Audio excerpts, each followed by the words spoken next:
Shalom, shalom familia, ¿cómo están? Espero que estén teniendo una hermosa semana. Hemos llegado a este día de reposo. Espero que hayan tenido un tiempo en familia para agradecer y reconocer a Dios en su vida y un tiempo de bendición entre esposos, entre padres a los hijos y que tengan un tiempo hermoso de convivencia durante estos días. Vamos a continuar estudiando la porción correspondiente a esta semana. Es ya la porción número 11. Recuerde que el libro de Génesis, Bereshit, tiene 12 porciones. Entonces estamos llegando casi al final del libro de Génesis.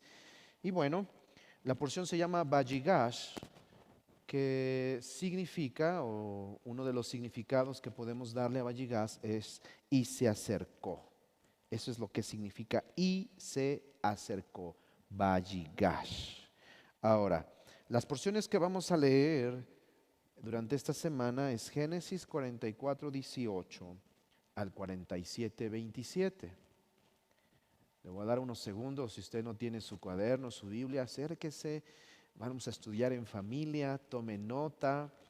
Si usted tiene alguna duda, pregúntele a su esposo, a su esposa, dejen que sus hijos les pregunten, que sea un tiempo para estudiar en familia. Génesis 44, 18 al 47, 27 y Ezequiel, el profeta Ezequiel 37, 15 al 28, ese hermoso capítulo 37.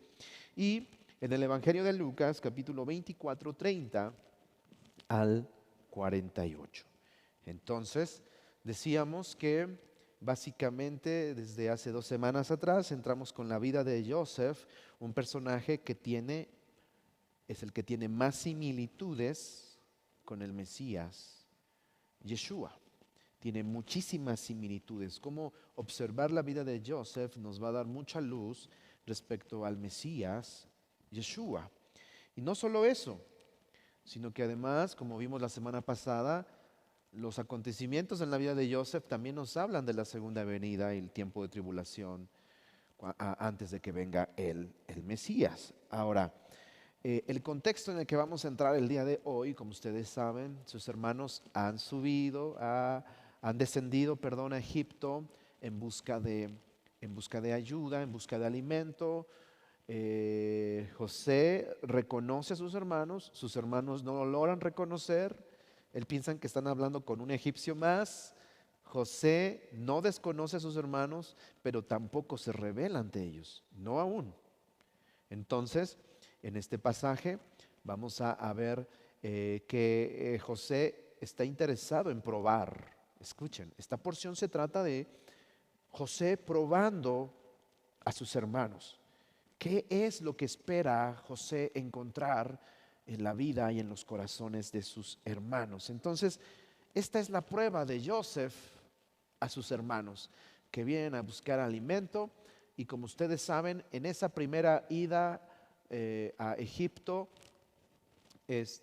sucede que al regresar con alimento, les da alimento José. José pregunta si tienen otro hermano por ahí y dicen sí, tenemos al más pequeño Benjamín, nada más que se quedó en casa con nuestro padre y le platican toda la historia. Benjamín está en casa con Jacob, no fue con ellos en este viaje. Y ahora lo que está sucediendo es que José planea una situación donde ellos se ven comprometidos y les pide que traigan a su otro hermano.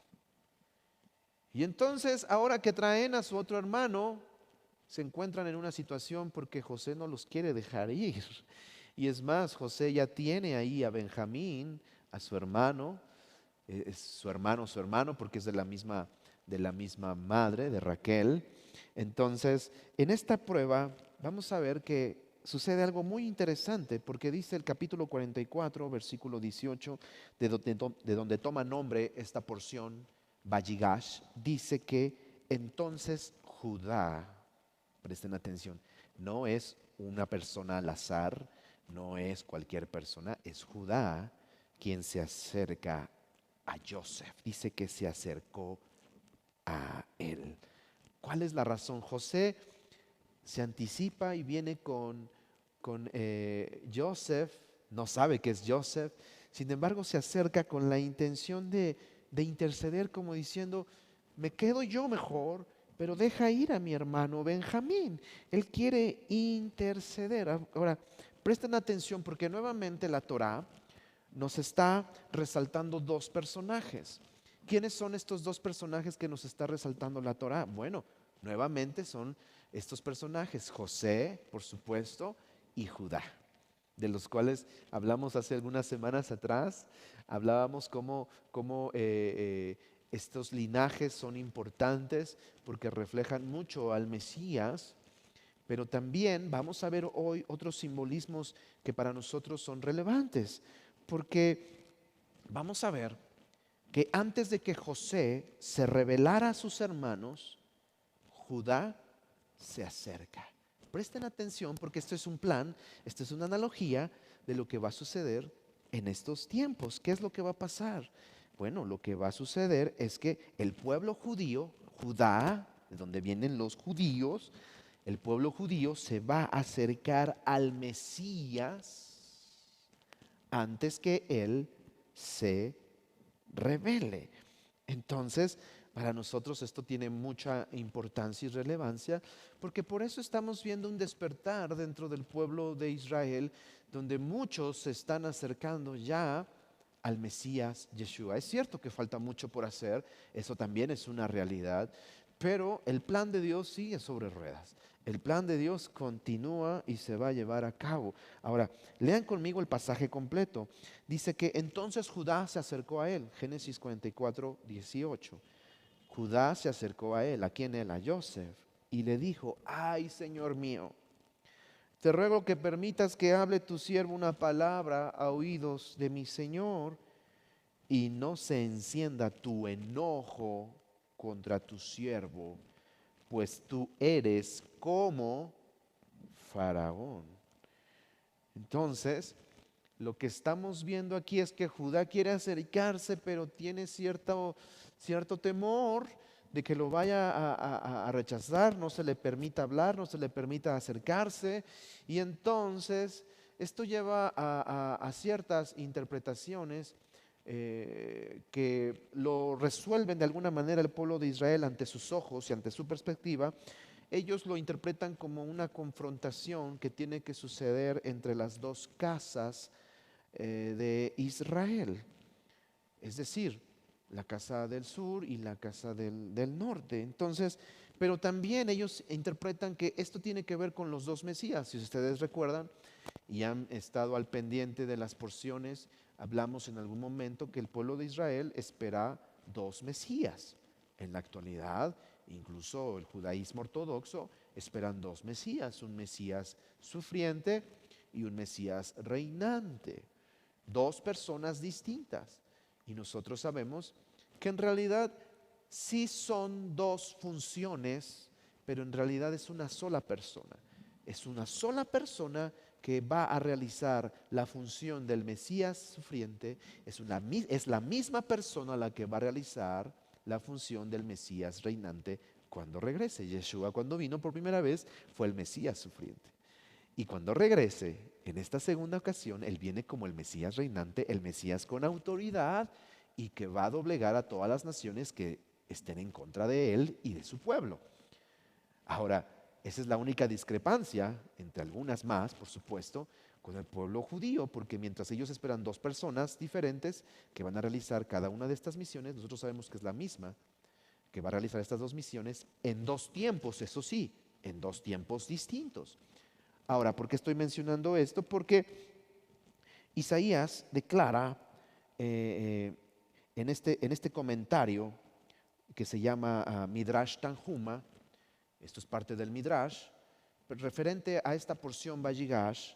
¿Qué es lo que comentan referente a esta confrontación que está pasando aquí entre Judá y José, que se quiere acercar, no sabe si acercarse o no acercarse? Bueno, dice aquí este comentario judío, veamos cuál es su perspectiva. Dice, Isaías declara en el capítulo 11:13, dice, y se disipará la envidia de Efraín. ¿A quién se refiere Isaías con esto? Él solo pudo haberse referido a Judá y José.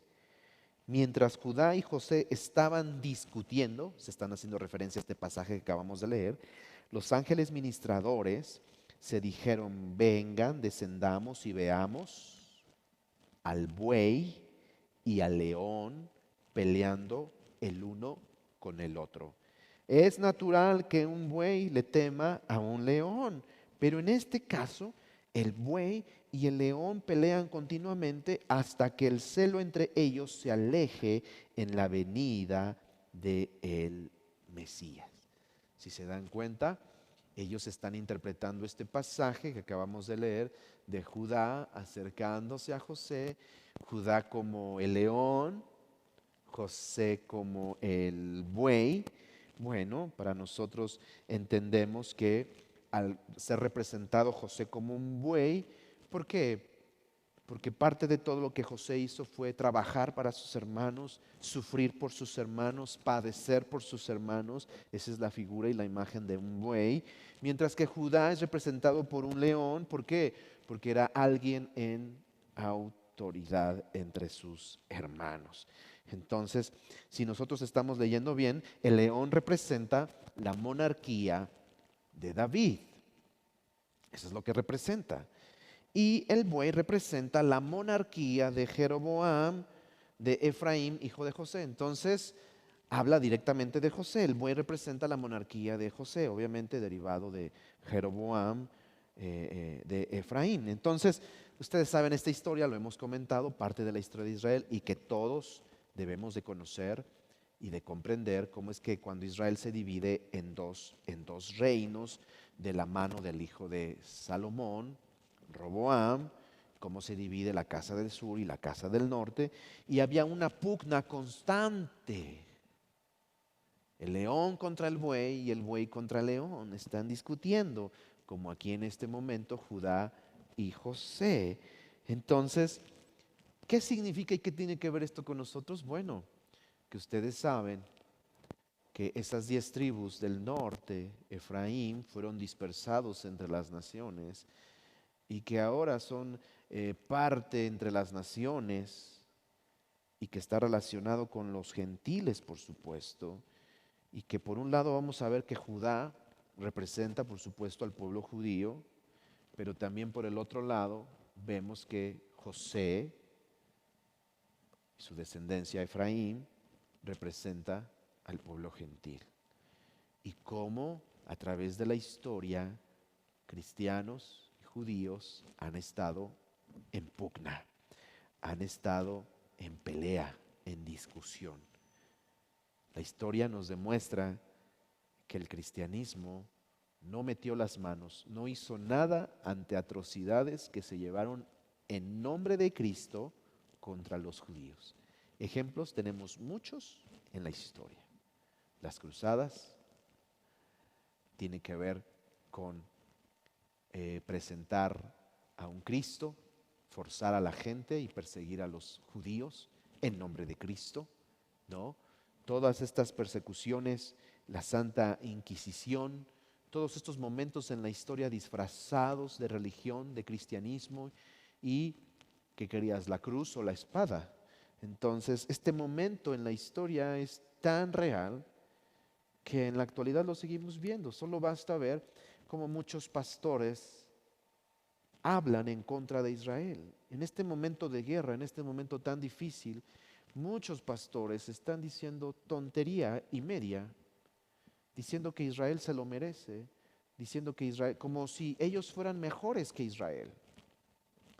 Por supuesto que esto es parte de lo que vamos a ver en el cumplimiento, pero también tengo que decir que el profeta Ezequiel anunció en el capítulo 37, lo cual es parte de la porción que vamos a leer en esta semana, que va a haber un momento en la historia donde va a haber una unidad entre judíos y gentiles, porque cuando el rey regrese, Él va a ser el rey sobre toda una nación, sobre un solo pueblo. No va a haber dos pueblos, no va a haber cristianos y judíos. Son un solo pueblo. Por eso es tan importante que el cristianismo despierte y se dé cuenta que en realidad somos parte de un pueblo, que han estado lejos de sus raíces, que han estado lejos de la Torá, que han estado lejos del Dios de Israel y que necesitan acercarse, porque eso fue parte de lo que Yeshua hizo, acercarnos a los que estábamos lejos, a los que éramos extranjeros, a los que éramos ajenos a los pactos de la promesa. Ahora somos parte del Israel de Dios. Cuando esto suceda, judíos y gentiles adorando al mismo Dios, será un mensaje poderoso y testimonio poderoso para todas las naciones. ¿Y saben qué me emociona? Saber que ya hay muchos gentiles que están despertando. Me da muchísimo gusto saber que hay muchos gentiles cristianos alrededor del mundo, en nuestro país, en nuestro estado, en nuestra ciudad, que están despertando y que están abriendo los ojos y darse cuenta que necesitan regresar al Dios de Israel. Ahora, regresemos. ¿Cuál era el propósito principal por lo que José está probando a sus hermanos, está reteniendo a Benjamín y está probando a ver cuál es la reacción de sus hermanos? Si la reacción de sus hermanos va a ser como cuando le hicieron a él, que lo odiaron y lo despreciaron y lo vendieron como esclavo a los egipcios. ¿Será que José va a encontrar esa misma actitud, que van a olvidar a su hermano Benjamín, que lo van a despreciar, que lo van a olvidar y que lo van a dejar ahí?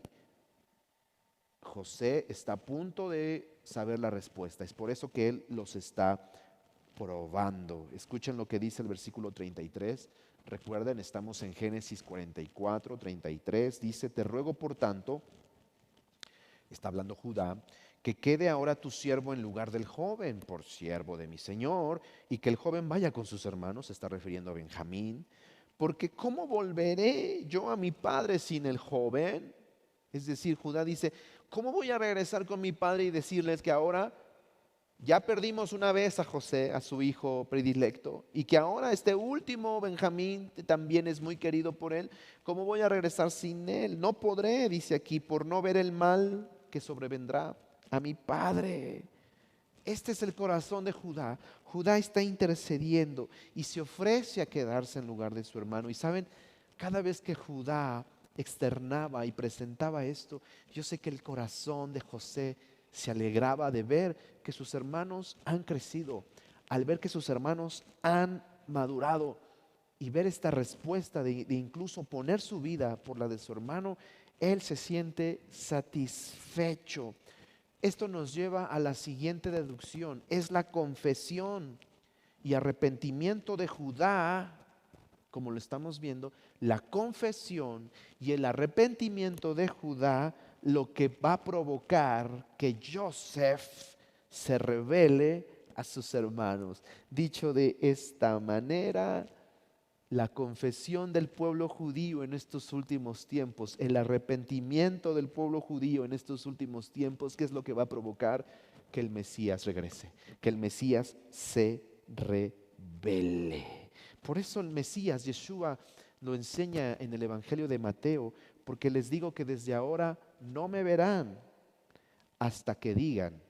Yeshua dice que hasta qué momento lo van a volver a ver, hasta qué momento se va a volver a revelar el Mesías, hasta que digan: Baruch haba Beshem Adonai, bendito el que viene en el nombre del Señor.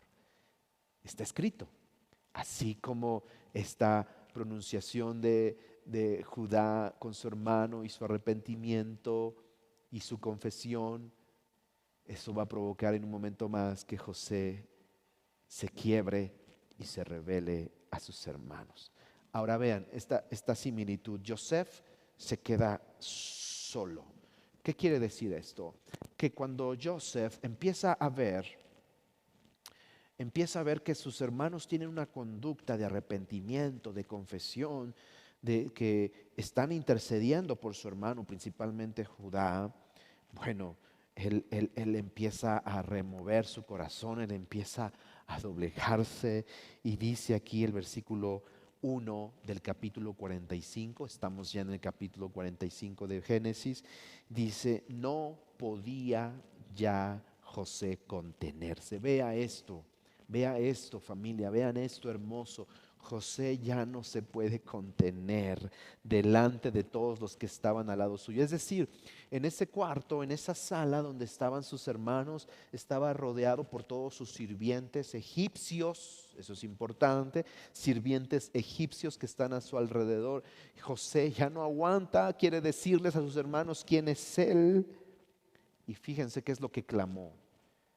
Dice, y clamó, hagan salir de mi presencia a todos.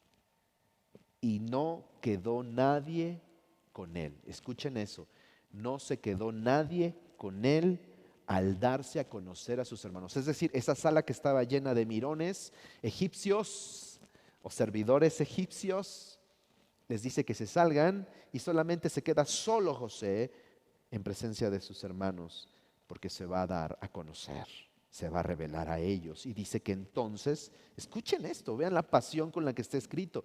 Él se dio a llorar a gritos. Y tantos fueron esos gritos de José y su lloro, que lo escucharon los egipcios que estaban afuera y se escuchó incluso hasta en la casa de Faraón. O sea, no fueron unos lloriditos, realmente fue un lloro tremendo, porque José estaba rebelándose, reconciliándose con sus hermanos. ¿Esto qué nos lleva a deducir? Bueno, este es un momento impactante en la vida de José y en la vida de sus hermanos, y así será. Escuchen, así será cuando el Mesías se dé a conocer a sus hermanos judíos y se darán cuenta sus hermanos judíos que nunca estuvieron solos. Ahora, ¿por qué toma esta iniciativa José de sacar a los egipcios? ¿Por qué no se revela delante de ellos? Porque ya que están ahí todos, ¿por qué no lo hace y se revela delante de todos ellos? ¿Por qué? Bueno, esto nos debe de hacer ver un aspecto muy importante. Esto nos debe hacer reflexionar que en lo que estaría por suceder en este momento, en esta época, en estos tiempos, en lo que estaría por suceder en Israel, para que Israel voltee su rostro hacia el Mesías. Fíjese que se discute mucho en los grandes ministerios mundiales de evangelismo, y se discute mucho acerca de que el evangelismo que se envía a Israel no es suficiente. Pero yo le he explicado muchas veces en los círculos de estudio, le he dicho, no es que no sea suficiente, es que mandan misioneros a predicar a Israel y se paran frente a judíos que han estudiado Torah toda su vida, que la Torah no es un libro que leen, la Torah es su vida. Es lo que mamaron, recibieron desde que eran bebés. Y llega un cristiano que solamente ha leído, si bien el Nuevo Testamento, si bien nos va, o solamente lleva aprendido el mensaje de salvación y quiere hacerlo de esa manera este misionero, que muchas veces estos misioneros, lo digo con todo respeto y con todo amor, realmente es mucho más emocionalismo que realmente un enfoque. Porque si fueran enfocados realmente tendrían una debida preparación para presentar el Evangelio a un judío, porque no es cualquier cosa. Porque yo he conocido misioneros que ya no regresan, que se quedan en Israel y que se vuelven judíos. Es decir, el misionero, el evangelista, el que iba a evangelizar, salió evangelizado y ahora se convirtió al judaísmo. Cierro este paréntesis para decir lo siguiente, porque la verdadera razón por la que el pueblo de Israel no ha recibido al Mesías, por la que gran parte de la nación de Israel, alrededor de 15 millones los que viven dentro del pueblo de Israel, y se dice que hay otros 15 millones viviendo fuera de Israel, bueno, la verdadera razón por la que gran parte de estos millones de judíos no ha recibido a Yeshua es sencilla. Simplemente Yeshua no se ha revelado a ellos. Eso lo tenemos que decir, porque si se dan cuenta, José no pidió ayuda para rebelarse, al contrario, les dijo que se fueran, les dijo que salieran, porque Él se va a revelar. Es cuando Él se quiere revelar y lo va a hacer a sus hermanos, pero no necesita ayuda. A los que no les correspondía estar ahí en ese momento, les pidió que salieran. ¿Qué es lo que significa esto para nosotros? Bueno, este proceder lo hemos visto incluso en los evangelios y en varios pasajes en el Nuevo Testamento, en el Brit Hadashah, en el Pacto Renovado, hemos visto que el Mesías a voluntad ha decidido esconderse muchas veces y se ha revelado a personas cuando Él lo ha querido y de la forma en la que Él lo ha querido. Escuchen, Yeshua se ha escondido voluntariamente, es decir, a voluntad en la historia. Y les voy a dar varios ejemplos. ¿Qué les parece ese pasaje cuando María Magdalena, en el momento de la resurrección, María Magdalena no le reconoce hasta que Él le habló? Si Yeshua no le habla, María Magdalena no le reconoce. Es hasta que Él se revela y no necesita ayuda. Los caminantes a Emaús, ¿recuerdan? Los caminantes a Emaús, solo le reconocieron después de toda la explicación que les da durante el camino, Torá, profetas, escritos, y ya que están sentados y Yeshua parte el pan, bendito eres tú, Señor nuestro Dios, que extraes el pan de la tierra, parte el pan, ahí es donde se les abren los ojos, pero es hasta el momento que Yeshua se reveló a ellos. Bueno, ¿qué podemos decir? Incluso a sus propios discípulos, al final, después de que Él resucita, ellos logran reconocerle ahí en la orilla, en la playa, en el mar, a la orilla del mar de Galilea. Lo terminan de reconocer hasta que Él les empieza a hablar. Entonces, vemos que a lo largo de la historia el Mesías ha decidido por voluntad propia esconderse con un propósito. Incluso, escuchen lo que dice el apóstol Pablo, porque el apóstol Pablo nos presenta un momento donde la identidad del Mesías, esto ya estaba establecido, la identidad de Yeshua iba a ser escondida, no revelada para su pueblo Israel. Dice Pablo, Romanos 11:25, dice, no quiero, hermanos, que ignoren este misterio. Escuchen las palabras que usa. Este misterio es un misterio, para que no sean arrogantes en cuanto a ustedes mismos. Escuchen, esta es una carta dirigida a la iglesia en Roma y les está explicando, porque esa iglesia en Roma está llena de gentiles. Sí hay judíos, pero la mayoría son gentiles. Y les está explicando, dice, ha acontecido a Israel endurecimiento en partes, por eso que no le pueden reconocer. ¿Hasta qué momento? Hasta que haya entrado la plenitud de los gentiles. Y Pablo dice, y luego todo Israel será salvo. Todo Israel será salvo, como está escrito, vendrá de Sión el libertador que apartará de Jacob la impiedad. Mis hermanos, estamos en presencia del plan de Dios. Por favor, noten que José saca a los egipcios del cuarto para revelarse a sus hermanos. Entonces, vamos entendiendo esto. Si José es símbolo del Mesías y sus hermanos representan al pueblo de Israel, ¿quiénes son estos egipcios? Los egipcios no son otra cosa más que un símbolo de los creyentes como tú y como yo, gentiles, que ya sabemos quién es el Mesías. Por lo cual ahí el Mesías nos dice, espérenme tantito, sálganse tantito porque me voy a revelar a mi pueblo. En ese momento no era necesario que estuvieran ahí presentes. De la misma manera, escuchen, de la misma manera cuando el Mesías Yeshua se revele su identidad, cuando revele su identidad a su pueblo, no va a requerir, escúchenme, y lo digo con mucho amor y mucho respeto, a los que creen en los misioneros y a los que creen en este tipo de evangelismo, lo digo con mucho respeto, pero el Mesías no va a requerir de ayuda misionera o evangelística. Porque el versículo es claro. Escuchen cómo dice el versículo 1, 45:1. Y no quedó nadie con él al darse a conocer José a sus hermanos. Esto Esto nos debe de abrir nuestro entendimiento para comprender que nosotros como creyentes debemos de saber quién es el Mesías. Ese es nuestro trabajo. Estamos trabajando y ocupándonos en nuestra salvación, conociendo más al Mesías, identificando más al Mesías, conociendo las credenciales del Mesías verdadero, conociendo nuestra identidad, viviendo en esa identidad como hijos de Dios y parte del pueblo de Israel, practicando su Torah. Eso es lo que nos corresponde. De esta manera, nosotros estaremos haciendo la parte que nos corresponde. Pero escuchen, ¿cuál es la perspectiva del pueblo de Israel? Porque en la literatura rabínica, ellos mencionan que incluso el Mesías para revelarse no va a necesitar ni la ayuda de ángeles para darse a conocer. Escuchen cómo lo dice. En el futuro no habrá necesidad de que los ángeles ministradores entre Israel y el santo bendito sea, Baruch Hashem, al no tener José a nadie presente y revelarse a sus hermanos, de la misma manera el santo será revelado a Israel en el futuro sin ángeles presentes.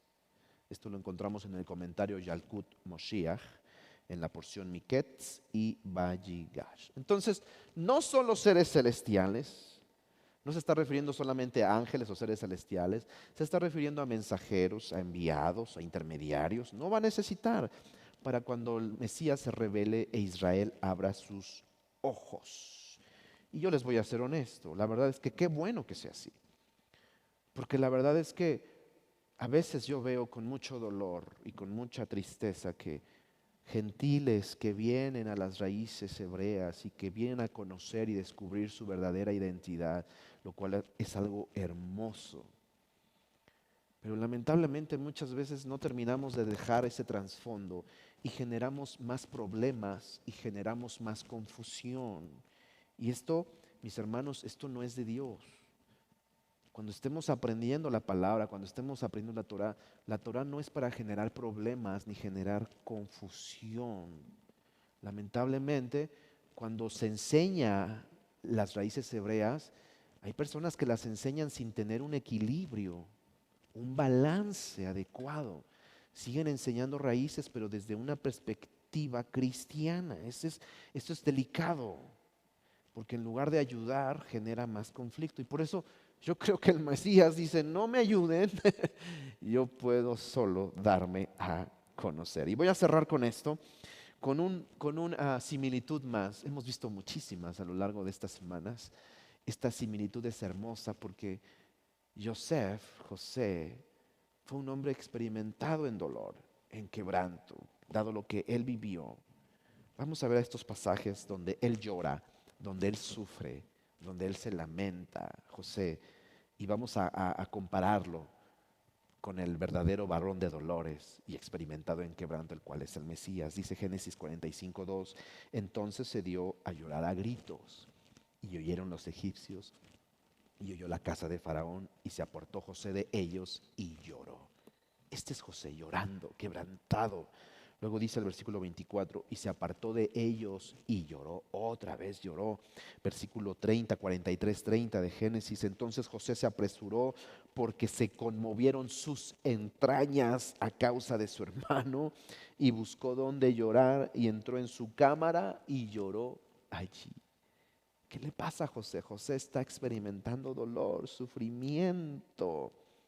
¿Y qué es lo que dice la Biblia respecto al Mesías? Yeshua, dice Isaías 53, varón de dolores experimentado en quebranto.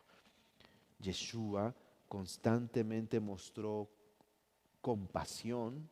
Yeshua constantemente se mostró dolido por la situación que había en Israel, por sus hermanos. Al ver las necesidades en el pueblo, él se mostró dolido, sufriendo por su pueblo. Veamos algunos ejemplos. Hay muchísimos, solamente voy a mencionar estos.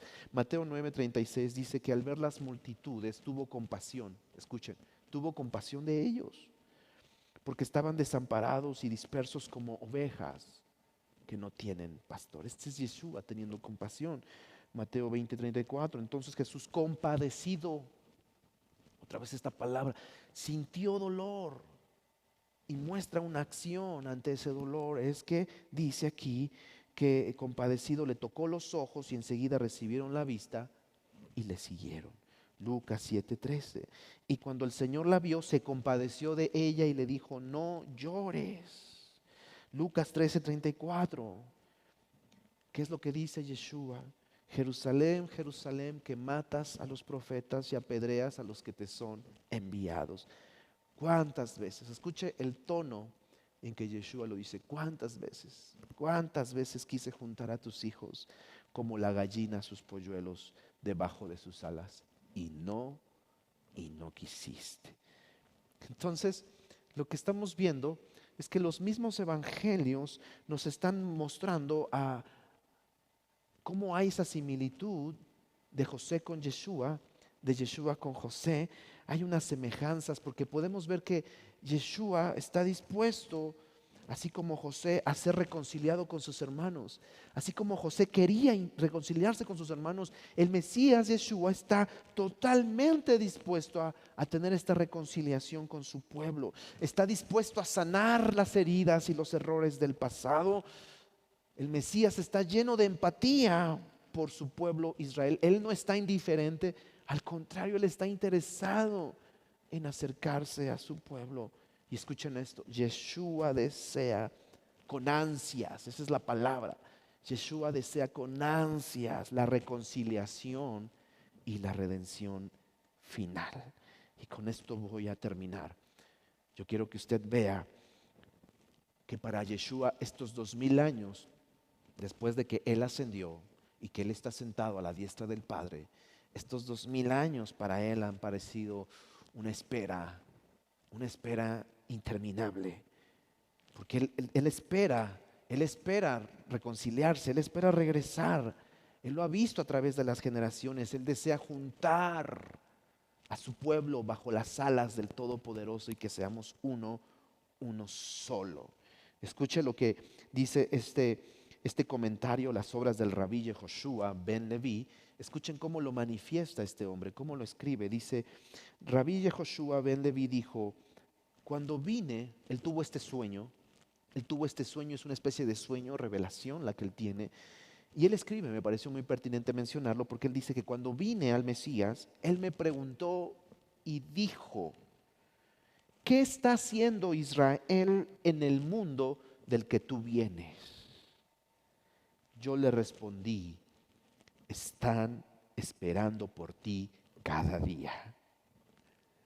Inmediatamente él levantó su voz y lloró. Qué hermoso. Estas es las ansias con las que también Israel está esperando a su Mesías. Y el Mesías también está esperando encontrarlos y regresar por ellos y unirnos, judíos y gentiles. Mis hermanos, este encuentro va a ser sobrenatural. Este encuentro va a sacudir la tierra cuando el Mesías se revele a sus hermanos. Yo quiero que ustedes se imaginen el momento cuando José está solo delante de ellos y se quita la peluca, se empieza a despintar la cara, se empieza a quitar toda esa indumentaria egipcia y les dice, Aní Yosef, yo soy José. Y José llora y todo el mundo le escucha. Va a ser un momento emocionante que va a pasar en el futuro. Y nosotros estamos con ojos abiertos y también ansiando el regreso del bendito Mashiach a su pueblo Israel. Mis hermanos, este es el estudio de esta semana. Espero que sea de bendición. Véalo cuantas veces sea necesario, estúdielo. Esto es tan importante para que nuestro entendimiento se vaya ejercitando. Ejercite su mente, ejercite su corazón, para que su fe también sea ejercitada y se siga desarrollando. Así que, mis hermanos, les mando un abrazo, que tengan un excelente día de reposo, que el Eterno les bendiga y les guarde, que el Eterno haga resplandecer su rostro sobre ustedes y tenga de ustedes misericordia, que el Eterno alce sobre ustedes su rostro y que les conceda de su paz. Shalom. Shabbat shalom.